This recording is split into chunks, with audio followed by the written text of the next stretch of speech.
অচক্ষ নামাজ পড়েই ভেবে বসবেন না যে অনেক কিছু করে ফেলছে। এক চিল্লা দিয়ে মনে করে ফেলবেন না যে দিনের জন্য অনেক কিছু করে ফেলছে।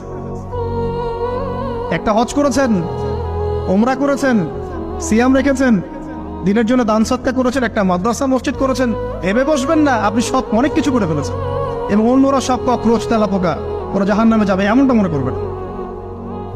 জানি না আমরা যে কার আমলের কতটুকু আল্লাহর কাছে কবুল হচ্ছে।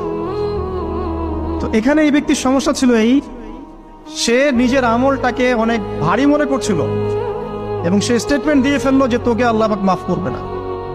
এই একটা কথা মন থেকে বলার কারণে তার ইহকাল পরকাল দুটা বরবাদ হয়ে গেল, সে জাহান্নামে চলে গেল। ঠিক আরেক ব্যক্তির ঘটনা আছে এমন, এগুলো সবগুলো রেফারেন্স আছে। এক ব্যক্তি প্রচুর ইবাদত করত, আল্লাহ পাক তার ইবাদত করার জন্যে পাহাড়ের চূড়ায় একটা সুন্দর ব্যবস্থাও করে দিয়েছিলেন। সেখানে ডালিম গাছ হতো, ঝর্ণা আসতো, খাবারের কোনো অভাব নাই। হাদিসে এসেছে 500 বছর সে ইবাদত করেছে। কত বছর?